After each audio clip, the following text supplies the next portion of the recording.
Versículo 31.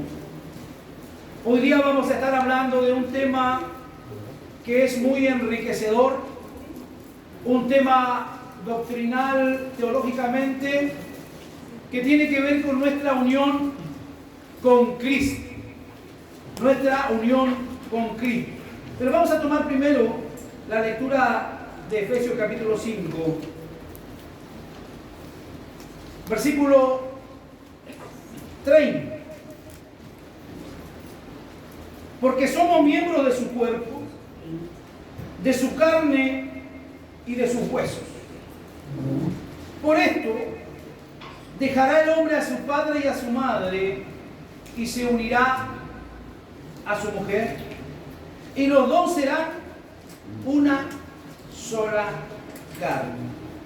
Grande es este misterio, mas yo digo esto respecto de Cristo y de la iglesia. Por lo demás, cada uno de vosotros ame también a su mujer como a sí mismo, y la mujer respete a su marido. Una, hermano, de las doctrinas y las enseñanzas más importantes de la Biblia. Lamentablemente, una de las más descuidadas también es la doctrina de nuestra unión con Cristo como creyentes. Una de las doctrinas más olvidadas, más dejado de lado dentro de lo que es la teología evangélica, es esta doctrina de nuestra unión con Cristo. ¿Y por qué muchas veces se deja de lado? ¿Por qué muchas veces no se enseña con libertad? Porque es una doctrina que no tiene una fácil comprensión.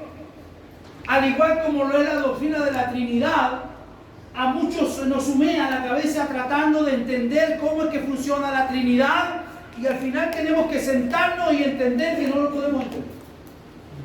Nuestra unión con Cristo es una doctrina similar que al final nos termina llevando a la reflexión y haciéndonos entender que es una doctrina y que es todo un misterio que tampoco nosotros lo podemos comprender a cabalidad, sino nosotros podemos sentarnos a la sombra de lo que nos dice la luz y verdad de la palabra del Señor.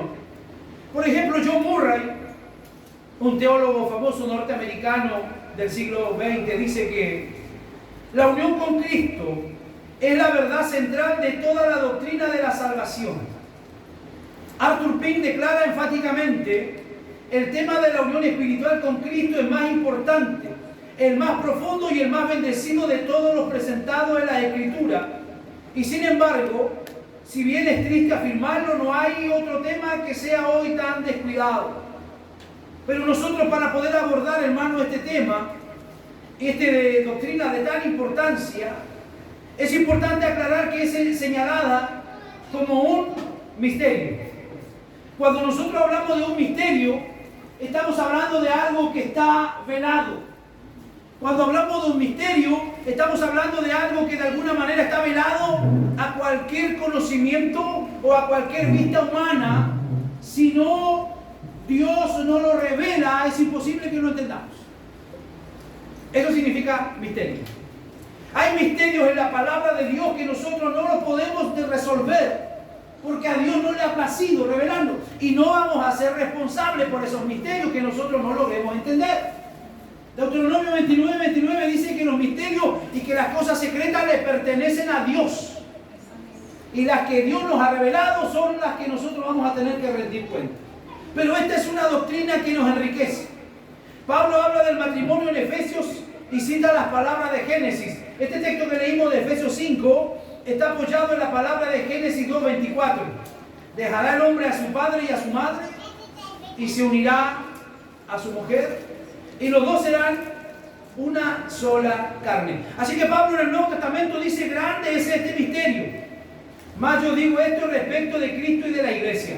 Pablo también dice en Colosenses, capítulo 1, verso 27, que Dios quiso dar a conocer las riquezas de la gloria de este misterio entre los gentiles, que es Cristo en vosotros, la esperanza de gloria.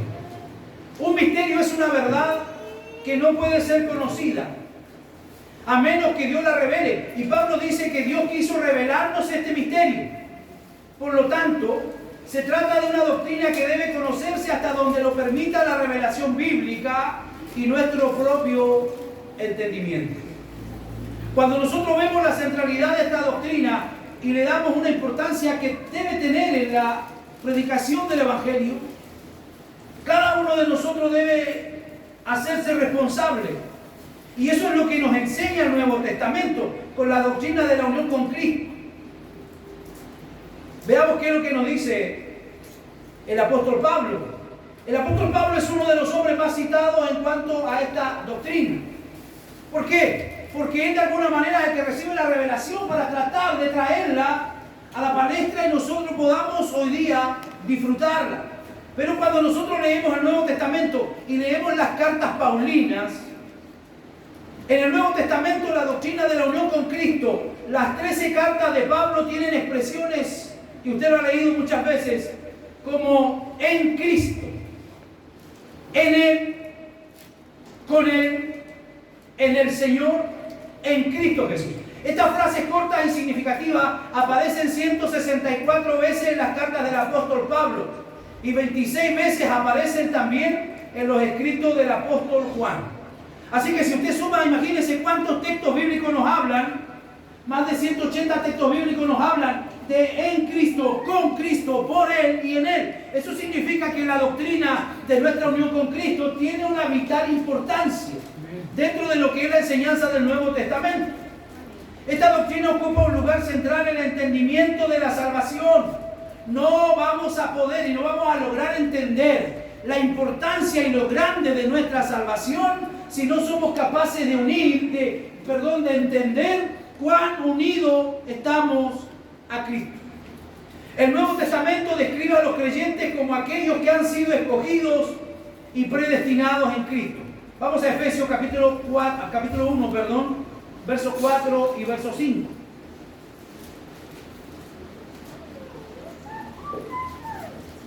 Según nos escogió, ¿cómo dice su Biblia? ¿Nos escogió en quién? En Él. Según nos escogió en Él, antes de la fundación del mundo, para que fuésemos santos y sin mancha delante de Él. En amor, habiéndonos predestinados para ser adoptados hijos suyos por medio de Jesucristo, según el puro afecto de su voluntad. Solo por la voluntad de Dios hemos sido llamados a la salvación. No hay ni un ápice, no hay ni un mérito nuestro para que podamos nosotros vanagloriarnos de la salvación, sino que Él nos ha escogido y nos ha predestinado. ¿Qué es lo que dice 2 de Timoteo, capítulo 1, verso 9? Vamos a 2 de Timoteo 1, 9. ¿Qué es lo que nos dice?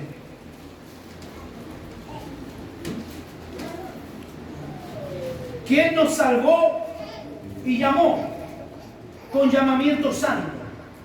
No conforme a nuestras obras, ojo, sino según el propósito suyo y la gracia que nos fue dada en Cristo Jesús antes de los tiempos de los siglos. Antes de los tiempos de los siglos, esa gracia ya estaba garantizada para nosotros. ¿Qué más nos dice Pablo? Efesios 2:10.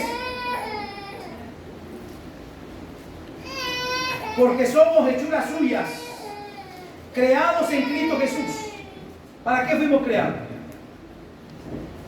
Para buenas obras, las cuales Dios preparó de antemano para que anduviésemos en ellas. En Cristo Jesús hemos sido justificados, hemos sido santificados y hemos sido glorificados. En otras palabras, hermanos, todas las bendiciones que usted y yo recibimos de parte de Dios vienen a ser nuestras únicamente por el hecho de estar unidos a Cristo. Toda aquella bendición a la cual usted se hace merecedor, toda bendición que usted pueda pedir y toda bendición que usted pueda recibir, la recibimos solamente por el hecho de estar unidos a Cristo por la fe. No hay ningún mérito propio, repito en eso porque eso tenemos que comprenderlo. No es que usted esté bendecido porque usted es fulano de tal. No es que usted esté bendecido porque usted es un tipo generoso, una persona buena onda. No. Toda la bendición que nosotros tenemos y disfrutamos es porque estamos unidos a Cristo por la fe. ¿Cómo estamos unidos a Cristo? Por la fe. Por gracia soy salvo, dice Efesios 2, 8 y 9. Por medio de la fe. Así que en su plenitud todos tomamos gracia sobre gracia. El Señor dice que Él es la vid. Vaya Juan 15, 4. Y vosotros somos los pámpanos. Juan 15, 4. El Señor dice que Él es la vid, Él es la planta, Él es la rama, Él es el tronco. Y nosotros somos los pámpanos. Como el pámpano no puede llevar fruto por sí mismo si no permanece en la vid, así tampoco vosotros si no permanecéis en mí. Si no permanecéis en mí. O sea, el pámpano es imposible que pueda dar fruto si no permanece en la vid. Si no permanece injertado en la planta de la rama, difícilmente solo por ahí caído en el suelo va a dar fruto. El Señor nos está diciendo, así tampoco vosotros, si no permanecéis en mí. Y luego sigue avanzando, el texto dice, porque separado de mí, ¿qué dice? Nada podéis hacer. Y eso es algo que nosotros tenemos que lograr entender y meter en nuestra mente, hermano. Lejos de Cristo no hay nada bueno para nosotros. Lejos de Cristo hay destrucción. Lejos de Cristo hay caos. Lejos de Cristo hay engaño. Lejos de Cristo hay traición. Lejos de Cristo hay decepción. Pero cuando nosotros estamos entrelazados, amalgamados y unidos a Cristo, las bendiciones que le corresponden a Él también nos alcanzan a nosotros. Amén. Efesios 5, 30, 31 lo leímos. Él es la cabeza y nosotros somos su cuerpo.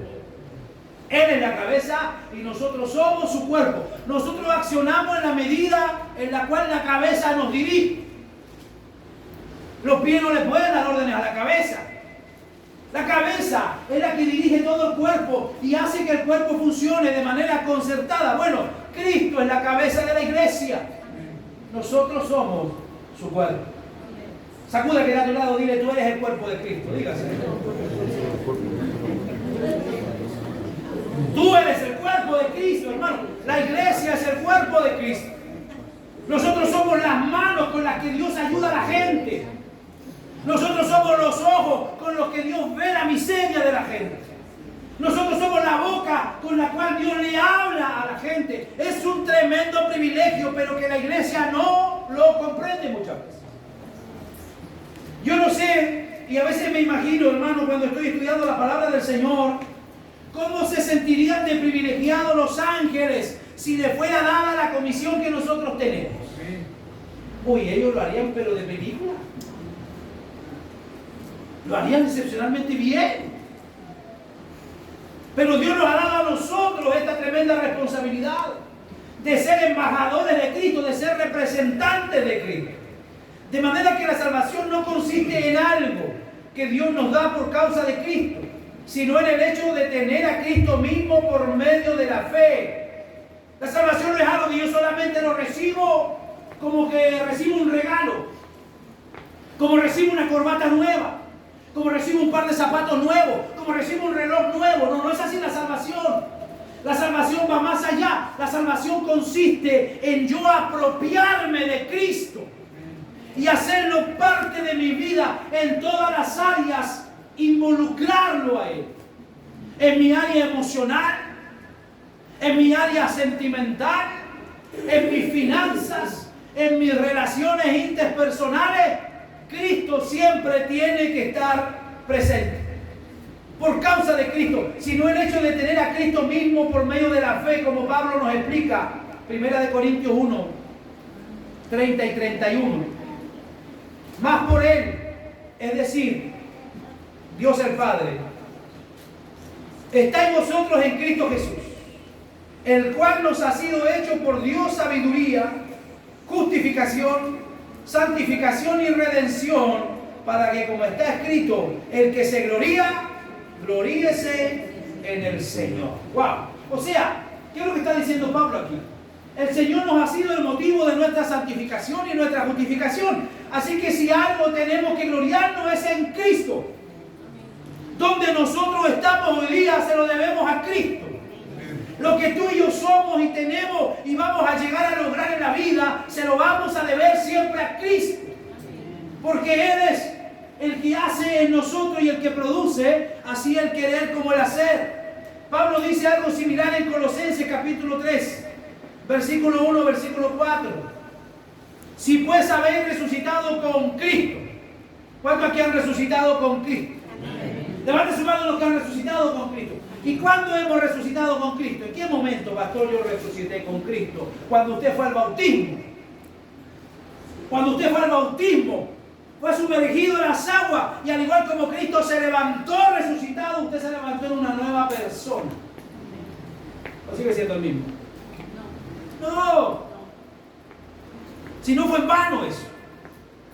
Nos levantamos resucitados en una nueva criatura. Y Pablo dice, si alguno está en Cristo, si alguno está en Cristo, si alguno está unido a Él, es una nueva criatura. Las cosas viejas pasaron y todas son hechas nuevas. Así que, ¿qué dice Colosenses 3, del 1 al 4? Si pues habéis resucitado con Cristo. Pregunto de nuevo, ¿cuántos han resucitado con Cristo? ¿Y cuántos están seguros que ya no es la misma persona? ¿Cuántos están seguros que ya no pelean con los mismos pecados? ¿Cuántos están seguros que ya no tienen las mismas tentaciones? Si tú habéis resucitado con Cristo, ¿qué dice? Buscar las cosas de arriba. ¿De dónde arriba, pastor? ¿Del segundo piso, del tercer piso? No. Buscar las cosas de arriba significa centrarme en lo que realmente vale la pena. ¿Y qué es lo que realmente vale la pena? ¿Lo terrenal? No, lo terrenal pasa, hermano.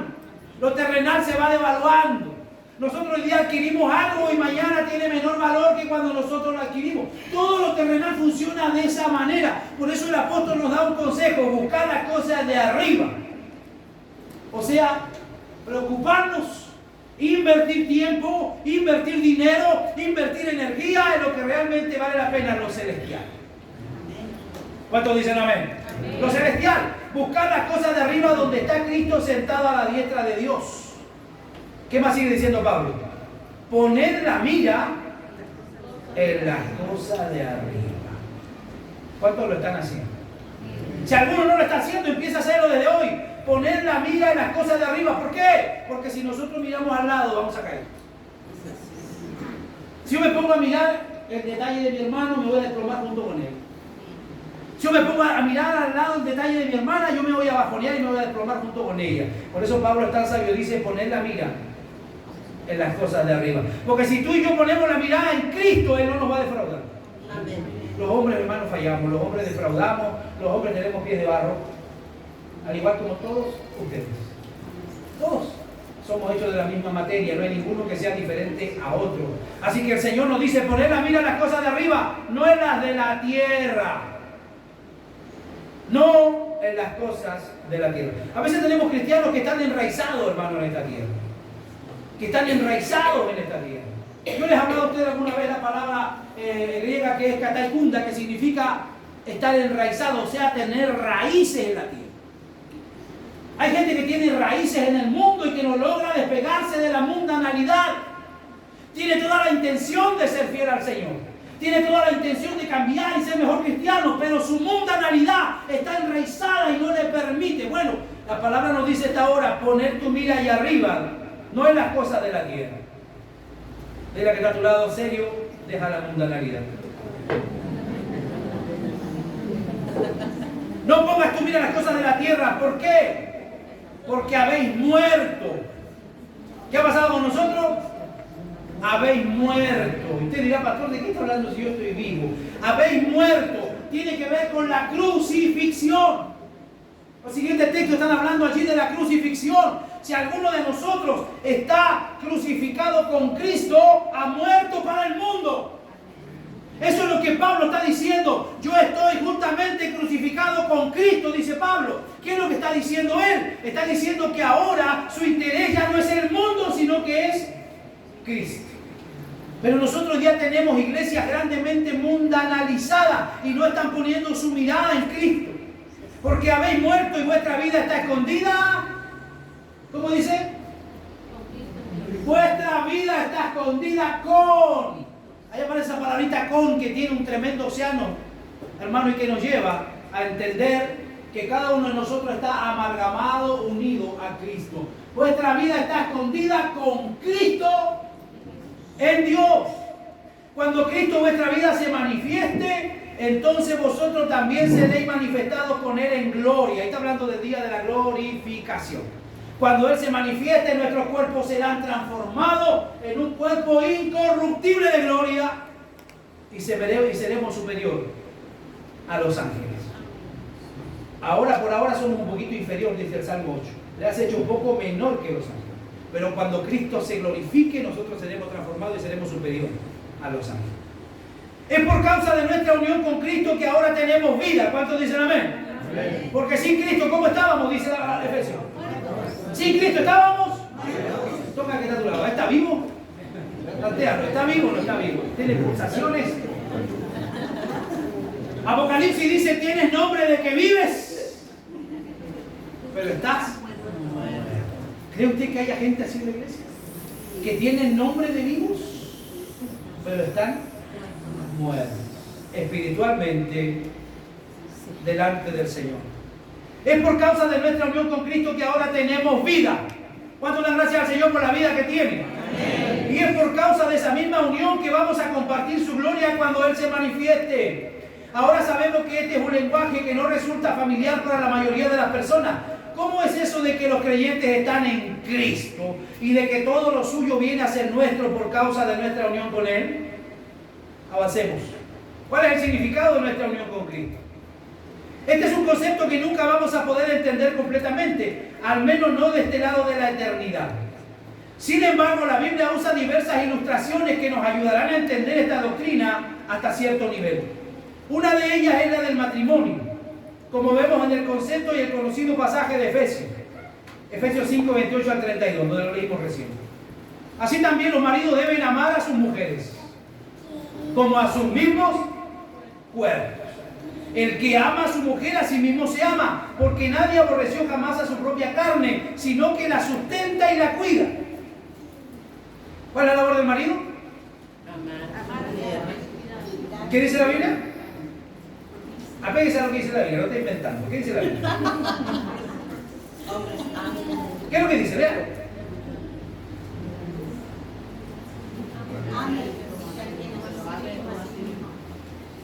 ¿Qué es lo que dice? A ver.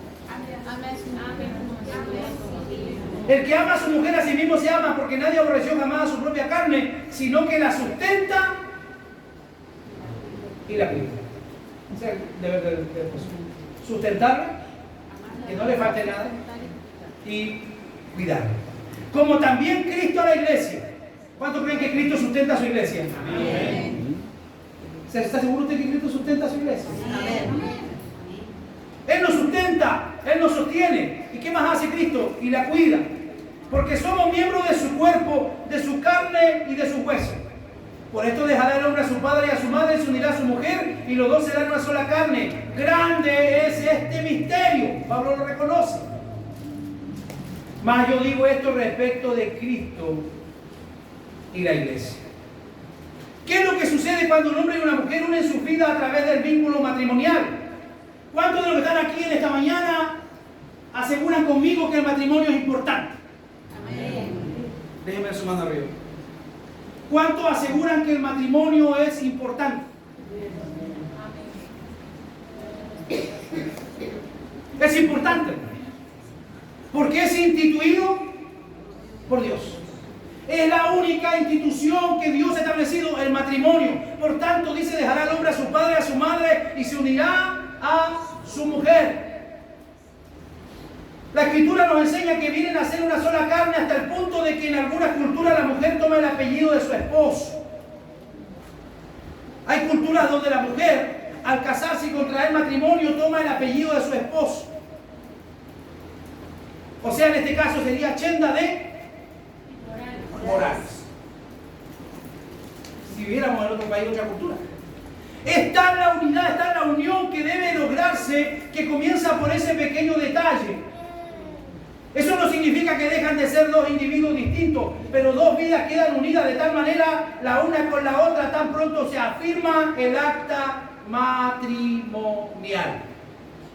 El acta matrimonial se firma y entonces quedan unidos delante de Dios y delante de todos aquellos que lo están acompañando, que fueron invitados no solo a comer, sino que fueron invitados a presenciar y a ser testigos de lo que allí se está pactando.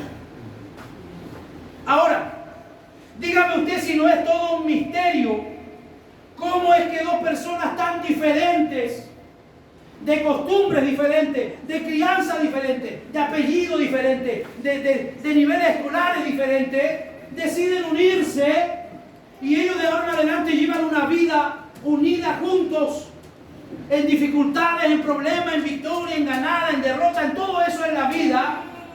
Y llega un momento en que uno de los dos se muere. ¿Y qué pasa con el otro? Al poquito tiempo también se muere. ¿Usted me puede explicar a mí por qué pasa eso? ¿Alguien lo puede explicar?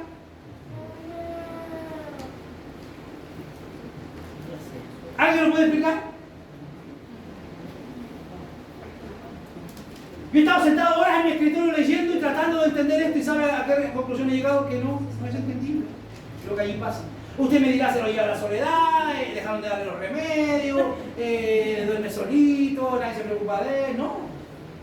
Es todo un misterio. ¿Sabe por qué? Porque están unidos.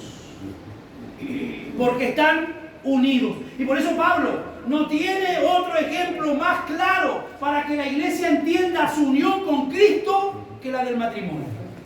Porque si usted me pregunta a mí, ¿por qué Cristo decidió salvarme a mí? Yo no sabría responderle porque en mí todo era malo. Y si alguien me preguntara a mí, oiga pastor, ¿y por qué el Señor salvó a esta hermana? Yo no sabría responderle porque realmente muchos de nosotros no tenemos mérito como para que hayamos sido salvados. Esa unión no depende de cómo nos sintamos el uno con el otro, sino del pacto que hicimos delante de Dios y delante de los hombres. El matrimonio es un pacto, hermano. Y la salvación para nosotros también fue pactada en la eternidad. A través del pacto de gracia hemos sido salvados. No es lo mismo decirle a la polola en el asiento trasero del auto te amo, que decírselo en el altar frente al pastor o al sacerdote y todos los que están de testigos, te amo y quiero casarme contigo. No es lo mismo. Así que aquellas que se conforman con que le digan te amo en el asiento trasero del auto están muy equivocadas de lo que es el sentido del matrimonio y de la pareja. Amén. Y aquellos que dicen yo soy cristiano y no se ha bautizado, están en la misma condición. Porque le está diciendo a Cristo te amo, pero no quiero dar evidencia, no quiero que los demás sepan que yo te amo, Señor. No, el bautismo es un acto en el cual uno testifica públicamente. Yo soy un cristiano, ya no quiero más con el mundo y ahora quiero servir al Señor. Si nos llevamos bien, como debería ser, vamos a demostrar esa unidad de una forma tangible. Pero si en algún momento esa relación llegara a enfriarse, de todas maneras seguiremos siendo uno. Pues eso es precisamente lo que ocurre con el creyente y el Señor Jesucristo. En el momento en que un pecador se arrepiente y cree únicamente en Cristo para perdonar sus pecados, su vida queda unida a la de Él con un vínculo que nada ni nadie puede separar. Diga conmigo, nada ni nadie nos puede separar del amor de Cristo. Y por eso que Pablo lo dice, hermano, con tanta seguridad. Aunque nuestra comunión con Cristo pueda fluctuar en algún momento de nuestra vida, nuestra unión con Él nunca cambia. Hermano, míreme hacia acá. No siempre andamos allá arriba. No siempre andamos puro fuego. Hay momentos donde nos deprimimos, nos desalentamos, nos bajoneamos, nos debilitamos en la fe, pero eso no nos deja ni no nos quita nuestra unión. El ánimo, las circunstancias no quitan esa unión que fue hecha a través de nuestra confesión a Cristo. Pablo alude a esta bendita realidad en su carta a los Romanos, Romanos 8, 38 y 39. Por lo cual estoy seguro que ni la muerte ni la vida, la muerte podrá separarnos del amor de Cristo. ¿Por qué no nos puede separar? ¿Por qué no nos puede separar la muerte del amor de Cristo? Si usted ya no va a poder estar más en la iglesia, ya no va a poder estar más cantando, ya no va a poder más estar escuchando la palabra del Señor. Pero ¿por qué no lo puede separar a usted la muerte del amor de Cristo? Porque Cristo venció y porque usted cruzando el umbral de la muerte se va a encontrar cara a cara con Él.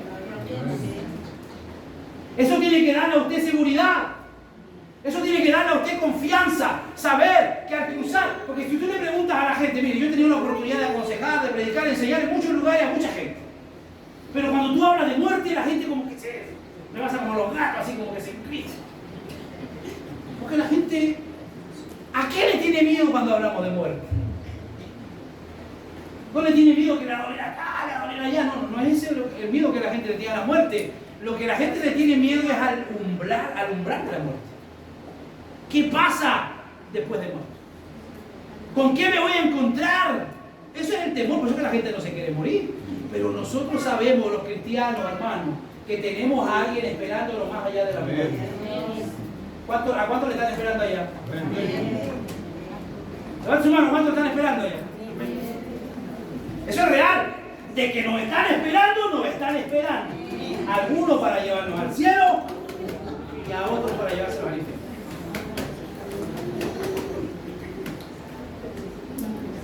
Por lo cual yo estoy seguro, dice Pablo, que ni la muerte ni la vida, ni ángeles ni principados, ni potestades, ni lo presente, ni lo porvenir, ni lo alto, ni lo profundo, ni ninguna cosa creada nos podrá separar del amor de Dios que es en Cristo Jesús, Señor. Todos los amores en esta tierra a veces te van a defraudar. Todos los amores. A veces incluso los amores de nuestra madre, nuestro padre. El profeta dice, aunque mi padre y mi madre me dejaran. Quiere decir que hay padres y madres que dejan a sus hijos. Aunque mi padre y mi madre me dejaran, decía el profeta, Jehová con todo me recogerá. Hermano, disfrute del amor de Dios, que es un amor incondicional. Todos los demás te van a fallar, todos los demás te van a fallar. Eso yo te lo doy firmado. Por otra parte, cuando un hombre se casa con una mujer, no solo el nombre de ella queda ligado al suyo, sino que juntamente con el cambio de nombre vienen también los cambios legales. Todas las posesiones ahora pasan a ser de ambos. Bueno, aunque ahora algunos canallas se casan con separación. Bien. ¿Por qué le digo canalla? Porque está demostrando el egoísmo que hay en su corazón. Todas las posesiones que él tenía antes del matrimonio le pertenecen ahora y viceversa. Lo mismo sucede con el creyente y Cristo al quedar unidos por la fe. ¿Cómo quedamos unidos con Cristo? Por la fe. No hemos firmado ningún documento, ¿verdad? Pero estamos unidos por la fe. Nuestro novio y nuestro esposo fiel se hizo cargo de toda nuestra deuda con la justicia de Dios al tomar nuestro lugar en la cruz y a la vez Él nos confiere su justicia perfecta. Esto es el glorioso intercambio al que hacíamos referencia el capítulo anterior cuando hablamos del intercambio. Al que no conoció pecado, por nosotros lo hizo pecado para que fuésemos hechos santos delante de Dios. Lutero lo dice de la siguiente manera.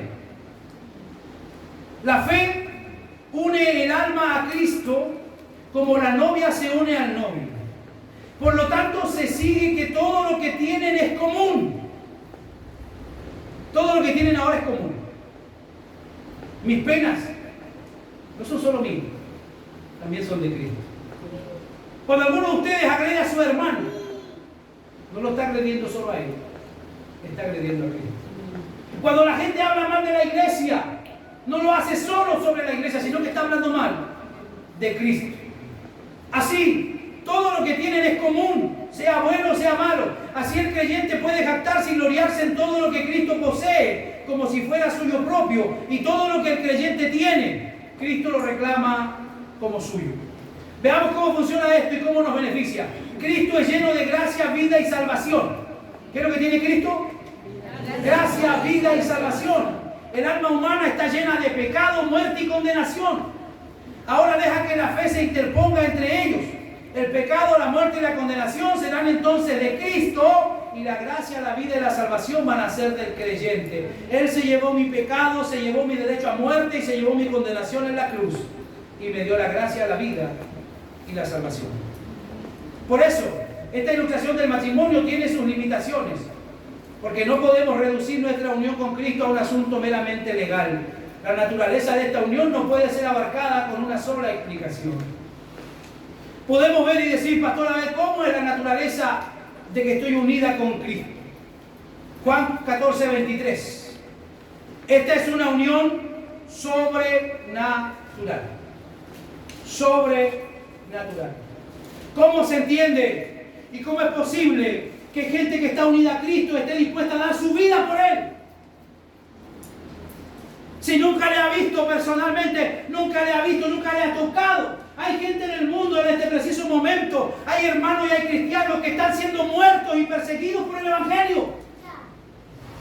¿Cómo se explica a usted que gente que no ha palpado nunca a Cristo esté dispuesta a dar su vida por Él? Porque es una unión sobrenatural. Que nos sobrepasa, que no hay un entendimiento que lo logre razonar. ¿Qué dice Juan 14, 23? El que me ama. ¿Cuántos aquí aman al Señor?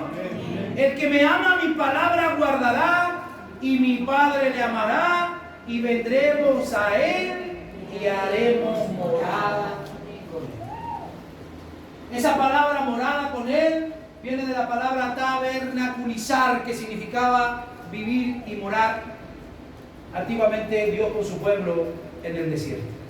Ahora, ¿qué es lo que hace el Señor con nosotros? El que me ama, mi palabra guardará. No puede decir alguien que ama a Dios y no le guste la palabra de Dios. No es lógico que alguien diga yo amo a Dios y no le guste oír un sermón. Porque el que me ama, mi palabra guardará. Y mi Padre, ¿qué hará mi Padre? Le amará. ¿Usted quiere que Dios le ame? Mi Padre le amará y vendremos a Él y haremos morada con Él. Ese vendremos a Él, ¿qué es lo que nos está diciendo? Va a venir el Padre, el Hijo, el Espíritu Santo a morar en nosotros. ¿Qué es lo que está diciendo? Vendremos a Él. ¿Y cómo viene Dios a nosotros? A través del Espíritu Santo. Ahí está la Trinidad. A través del Espíritu Santo está representándose la Trinidad en nuestras vidas. Así que primero que nada es una unión sobrenatural. Tenemos un poder sobrenatural que está en nosotros. Y es a través del Espíritu Santo. Segundo, es una relación espiritual. En el sentido de que Cristo mora en el creyente por el Espíritu. Es una relación espiritual. ¿Qué dice San Juan 14, 16 y 17?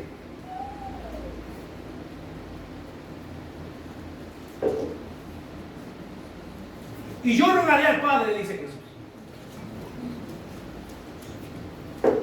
y os dará otro consolador. ¿Qué es lo que va a dar el Padre? ¿Era necesario que Cristo se vaya? Si Él no se iba, no podía venir el consolador. Esa palabra consolador viene de la palabra griega. ¿Cuál es la palabra griega de consolador? Paracletos. Y Paracleto es un acompañante, un abogado, alguien que nos representa y nos acompaña. Así que el Espíritu Santo viene a hacer eso. Yo rogaré al Padre y os dará otro consolador. ¿Para qué? Para que esté con vosotros para siempre. El Espíritu de verdad, al cual el mundo no puede recibir porque no le ve ni le conoce. Pero vosotros le conocéis. ¿Y por qué le conocéis? Porque mora con vosotros y estará en vosotros. Pablo emplea la figura del santuario en el que Dios habita para hablar con respecto a la unidad del creyente. 1 Corintios 6, 19. ¿O ignoráis que vuestro cuerpo, gracias hermano, es templo del Espíritu Santo? ¿Qué es lo que es nuestro cuerpo? Templo del Espíritu Santo. Así que yo puedo llegar y destruir el templo del Espíritu Santo. No, yo puedo hacer lo que yo quiera con mi cuerpo. No, ¿por qué? Porque es templo del Espíritu Santo donde Él habita y donde Él mora. Pablo usa esta misma terminología para referirse a la iglesia. 1 Corintios 3, 16 y 17. Para referirse a la iglesia de forma colectiva. 1 Corintios 3, 16 y 17. ¿Qué dice? ¿No sabéis que soy templo de Dios y que el Espíritu de Dios mora en vosotros? Si alguno destruyera el templo de Dios, Dios le destruirá a él, porque el templo de Dios, el cual sois vosotros, ¿cómo es? Santos. Tercero, nuestra unión con Cristo es una unión orgánica. El Nuevo Testamento no solo enseña que los creyentes formamos parte del cuerpo de Cristo, la iglesia, sino también que en virtud de nuestra unión con Él, existe una unidad de interdependencia entre los diversos miembros del cuerpo de Cristo. ¿Qué nos enseña esto? Que tú y yo somos codependientes. Cada uno de nosotros necesita de su hermano. Cada uno de nosotros necesita de la unión y la unidad con su hermano. Porque ¿cómo yo puedo decir que amo a Dios, a quien nunca he visto, si no amo a mi hermano, que lo veo jueves y domingo y lo veo algunos días de la semana? No podría amar a Dios que nunca lo he visto si no amo primero a mi hermano. Y Jesús fue más allá. Jesús dijo, si alguno da un vaso de agua a uno de estos pequeños, si alguno da un pedazo de pan a uno de estos pequeños, a mí lo está haciendo. A mí lo está haciendo. Así que nosotros no tenemos que tratar, ¿verdad?, de hacer ese tipo de obra o de acto, de tratar de agradar a Dios a través de mi grande liturgia o servicio religioso, si no soy capaz de ayudar al que está a mi lado. Porque el Señor dijo, si tú lo haces a uno de estos pequeños, a mí lo estás haciendo. Es una unión vital. Envuelve una nueva calidad de vida. ¿Cuántos dicen amén? Cristo no solo es la fuente de la vida espiritual, sino la vida misma del creyente. Por lo tanto, todos los que están unidos a Él por la fe participan de esa vida sobrenatural. ¿Qué dice 1 de Juan 5:20?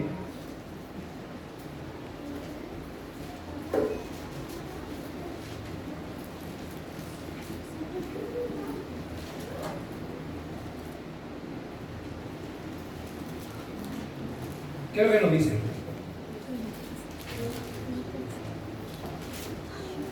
Primera de Juan 5:20. Pero sabemos que el Hijo de Dios ha venido y nos ha dado entendimiento. ¿Para qué? Para conocer al que es verdadero, y estamos en el verdadero, en su Hijo Jesucristo. Este es el verdadero Dios y la vida eterna. Así que es una unión vital, de importancia. Es una unión exhaustiva. Toda la vida y las acciones del cristiano están relacionadas con Cristo en virtud de nuestra unión con Él. Los creyentes hablamos de Cristo. ¿Cuál debe ser nuestro tema principal? Cristo. ¿Cuánto está usted hablando de Cristo? ¿Está hablando de Cristo? Encendemos la televisión y lo único que hablan, los bombardean de puras malas noticias. Nos deprimen, hermano. Nos deprimen. Pero ¿cuál debe ser nuestra conversación, nuestro conversatorio? Los creyentes hablamos en Cristo. Hablamos de Cristo. Trabajamos en Cristo. Cuando usted va a su trabajo, trabaje como para Cristo, no como para que los hombres lo vean. Sea honesto en su trabajo. No saque la vuelta. Haga bien la pega. Como si Cristo estuviera supervisándolo. Proclamar la verdad.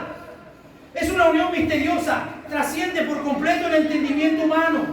Esto no quiere decir que resulte imposible para llegar a conocerlo. Pero necesitamos entender. Veamos qué dice Kevin de Jong.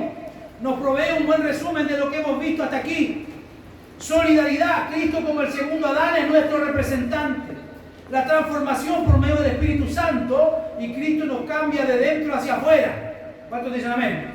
Cristo nos cambia desde adentro hacia afuera porque tenemos una comunión con Él.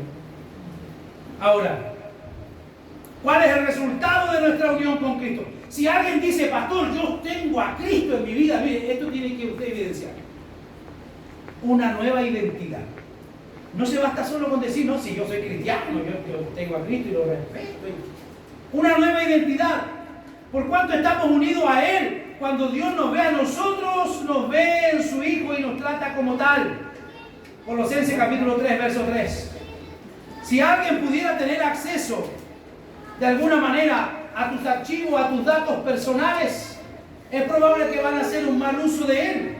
Podrían transferir tu dinero, podrían hacer muchas cosas con tu cuenta. Sin embargo, eso es exactamente lo que ocurre cuando una persona viene a Cristo en arrepentimiento y fe. La razón por la que nos llamamos cristianos es debido al hecho de que hemos asumido la identidad de otra persona. ¿Y cuál es la identidad que hemos asumido? La identidad de Cristo. El Padre quiere que cada día nos parezcamos más a ¿quién? ¿A mi abuelita? Uy, este tiene el carácter de su abuelita, dice la gente. Y lo dice con pachorra, como si fuera algo bueno. Nosotros no tenemos que tener el carácter ni de mi papá, ni de mi abuelita, ni de mi tío.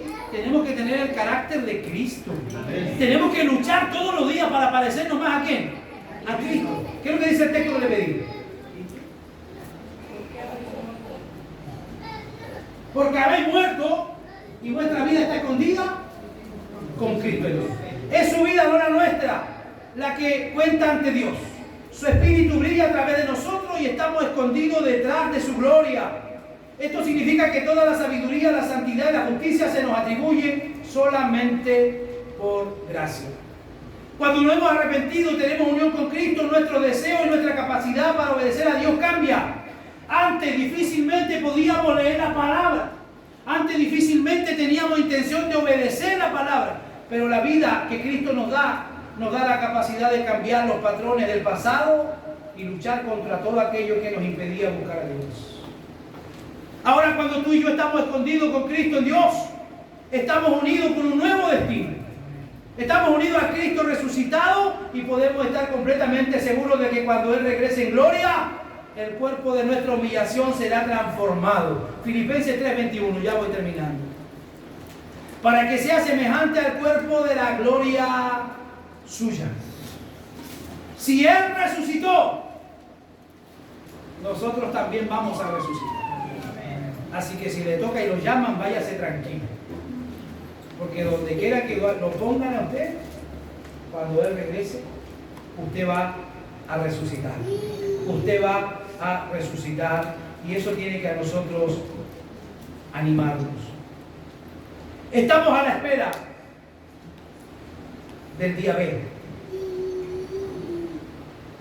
Yo no sé si alguno de ustedes vio alguna vez la película de Steven Spielberg, Salvando al Soldado Ryan. ¿Cuántos la vieron? Vale, no me entere, no sea mentiroso. ¿Poco la viste? Así en pocas palabras, esa película enseña, la temática es de que muchos mueren para salvar solamente a uno. Esta película comienza con una escena impresionante del desembarco de las fuerzas aliadas a las playas de Normandía el 6 de junio de 1944. Ese evento se conoce en la historia como el Día D, porque selló la derrota de Hitler y de la Alemania nazi. Se podría decir que en cierto modo la Segunda Guerra Mundial se decidió ese día, en el desembarco en Normandía. Sin embargo, la victoria final de los aliados, lo que se conoce como el Día B, no ocurrió sino hasta el 7 de mayo de 1945, mire, un buen tiempo después. Cuando las fuerzas alemanas se rindieron en Berlín, en ese intervalo de 11 meses se pelearon las batallas más sangrientas de toda la guerra de Francia, Bélgica y Alemania. Aunque el enemigo estaba mortalmente herido, todavía continuó haciendo mucho daño hasta su derrota total. Este hecho histórico nos provee una analogía de la experiencia del cristiano. La cruz de Cristo fue el día D de nuestra salvación. Ya no tenemos cuentas pendientes en el tribunal de Dios. Fuimos libertados de la tiranía del pecado y nuestra vida está escondida con Cristo en Dios. Sin embargo, todavía no hemos llegado al día B. De antemano sabemos cuál será el resultado de la guerra, pero el pueblo de Dios tendrá que pelear muchas batallas contra la fuerza del enemigo hasta la segunda venida de Cristo. Aunque no por nuestras propias fuerzas, sino amparados en el Rey que ya venció y que habita en nosotros por su Espíritu. Esa es nuestra realidad como creyentes. Al igual que en el desembarco en Normandía, se logró la victoria sobre los alemanes nazis, pero 11 meses después se logra la victoria total.